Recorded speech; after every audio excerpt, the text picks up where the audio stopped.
Cooking and vlogs. இன்றைக்கி நம்ம முருங்கைக்காய் தொக்கு எப்படி செய்கிறது அப்படின்ட்டு பார்க்கலாம். அதுக்கு முன்னாடி நம்ம சேனலை சப்ஸ்கிரைப் பண்ணாதவங்க சப்ஸ்கிரைப் பண்ணிக்கோங்க. மறக்காமல் பக்கத்தில் இருக்கிற பெல் ஐக்கானையும் கிளிக் பண்ணிக்கோங்க. வாங்க வீடியோக்குள்ளார போகலாம். இப்போ நம்ம முருங்கைக்காய் தொக்கு செய்கிறதுக்கு புளி ஒரு எலுமிச்சம்பழம் சைஸ்க்கு புளி ஊற வச்சுக்கோங்க. இப்போ நான் புளி எலுமிச்சம்பழம் சைஸ்க்கு நல்லா ஊற வச்சுருக்கிறேன்.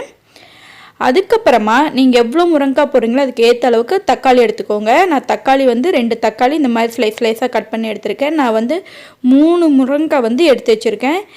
அது முருங்கைக்காய் எப்படி இருக்கணும்னா இந்த மாதிரி முருங்கைக்காய் நல்லா முத்தி போன முருங்கைக்காய் இருக்கும் பார்த்தீங்களா, சாப்பிட முடியாது குழம்பாக்க முடியாதுன்னு ஃபீல் பண்ணுவாங்களா, அந்த முருங்கைக்காய் தான் எடுத்துக்கணும். இப்போ சின்ன வெங்காயம் இந்த தொக்குக்கு சின்ன வெங்காயம் போட்டிங்கன்னா தான் நல்லாயிருக்கும். ஸோ சின்ன வெங்காயம் இந்த மாதிரி ஸ்லைஸாக நீளமாக அரிஞ்சு வச்சுக்கோங்க. இப்போ பாருங்கள், நான் நல்லா முத்தி போன முருங்கைக்காயை பார்த்து எடுத்துருக்கேன். இந்த முருங்கைக்காயை நல்லா இந்த மாதிரி கட் பண்ணி நல்லா வேக வச்சிட்ருக்கேன். கொஞ்சோண்டு உப்பு போட்டு நல்லா சுடுதண்ணியில் நல்லா வேச்சு வடித்து எடுத்துக்கோங்க. இது முத்தின முருங்கைக்காக தான் யூஸ் ஆகும் இந்த தொக்கு. ரொம்ப லேசாக இருக்கும் முருங்கைக்காய் இருக்கும் பார்த்தீங்களா, அந்த மாதிரி முருங்கைக்காய் நல்லா இருக்காது. முத்தின முருங்கைக்காய் எதுவுமே பண்ண முடியாதுன்ட்டு ஒரு சிலர் தூக்கி எறிஞ்சிடுவீங்க. அதுலேயும் நம்ம குழம்பு செய்ய முடியும். அந்த மெத்தேடு தான் நான் இப்போ உங்களுக்கு செஞ்சு காட்ட போகிறேன். இப்போ பாருங்கள், இது எல்லாமே முத்தனை முருங்கைக்காய் தான். ஒரு 4 முருங்கைக்காய் நான் வாங்கிட்டு வந்திருந்தேன். அதையெல்லாம் இந்த மாதிரி நல்லா நான் வேகிச்சு எடுத்திருக்கேன். நல்லா அந்த உள்ளார இருக்க அந்த இது கிரேவி வெளியே வர அளவுக்கு வேகிச்சு எடுத்துக்கோங்க. இப்போ பாருங்கள், ஒரு முருங்கைக்காய் நான் உடச்சி இந்த மாதிரி கரண்டி இந்த மாதிரி கத்தி மாதிரி இருக்கிறது ஏதாச்சும் இருந்துச்சுன்னா அந்த மாதிரி ஸ்பூன் இல்லைனா கரண்டி ஏதோ ஒன்று எடுத்துக்கோங்க. அதுலேருந்து இந்த மாதிரி முருங்கைக்காயை 2ஆக டிவைட் பண்ணி அதை லைட்டாக இப்படி தேய்ச்சி எடுத்திங்கன்னா உள்ளார இருக்கிற இந்த கிரேவி ஃபுல்லாக வெளியே வந்துடும். பாருங்கள், இப்படி எல்லாத்தையும் எடுத்து இந்த மாதிரி முருங்கைக்காய் ஃபுல்லாக நான் வடித்து வச்சுருந்தேன். அத்தனை முருங்கைக்காய் இந்த மாதிரி உள்ளார இருக்கிற அந்த பசையை மட்டும் நான் தனியாக எடுத்து வச்சுருக்கிறேன்.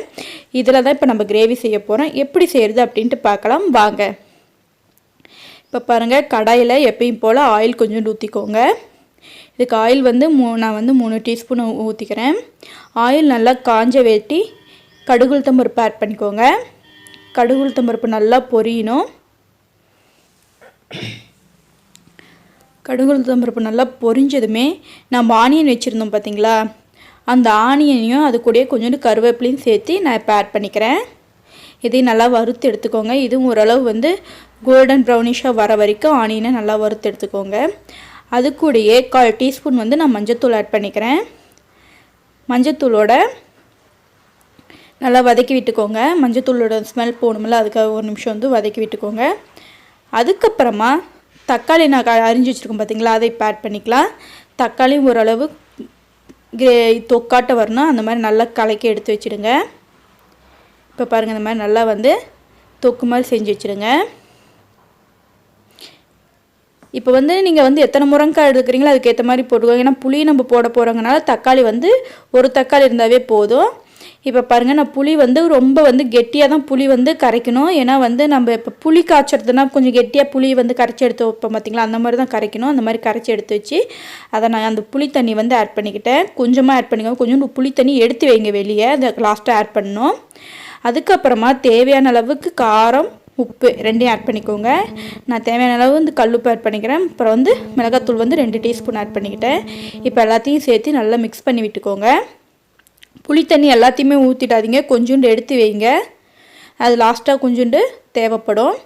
இப்போ நல்லா மிக்ஸ் பண்ணி விட்டுக்கோங்க. இது எல்லாம் சேர்ந்து அந்த ஸ்மெல், பச்சை ஸ்மெல் ஃபுல்லாக, அந்த புளியோட பச்சை ஸ்மெல் அப்புறம் மிளகாத்தூளோட பச்சை ஸ்மெல் எல்லாம் போகிற வரைக்கும் நல்லா மிக்ஸ் பண்ணி விட்டு ஒரு மாதிரி கிரேவினஸ் வரும். அந்த மாதிரி கிரேவியாட்ட வந்த வேட்டி நம்ம தனியாக எடுத்து வச்சுருந்தோம் பார்த்திங்களா, அந்த முருங்கைக்காய்க்குள்ளே இருக்கிற அந்த கிரேவி மட்டும் அதை இப்போ இதில் ஆட் பண்ணிக்கலாம்.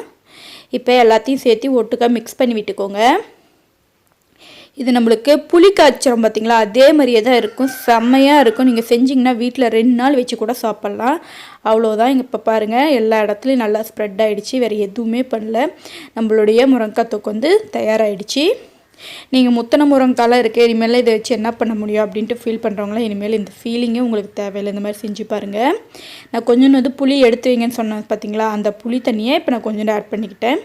ஏன்னா அந்த புளியோட தன்மை ஃபுல்லாக ஈட்டிடும். அதனால் லாஸ்ட்டாக கொஞ்சோண்டு ஆட் பண்ணி ஒரு 2 நிமிஷம் நல்லா வதக்கி விட்டுட்டிங்கன்னா அந்த புளி தண்ணியை கொஞ்சம் டேஸ்ட் கொடுக்கும். அதனால தான் கொஞ்சம் லாஸ்ட்டாக எடுத்து வச்சுட்டு ஆட் பண்ணணும் அப்படின்னு நான் சொல்கிறேன்.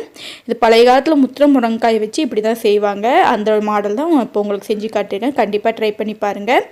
ட்ரை பண்ணி பார்த்து உங்கள் ஃபீட்பேக் அண்ட் கமெண்ட்ஸை கமெண்ட் செக்ஷனில் சொல்லுங்கள். மறக்காமல் பெல் ஐக்கானை கிளிக் பண்ணிக்கோங்க. இன்னொரு வீடியோவில் பார்க்கலாம். முருங்கைக்காய் தொக்கை கண்டிப்பாக செஞ்சு பாருங்கள். தேங்க்யூ.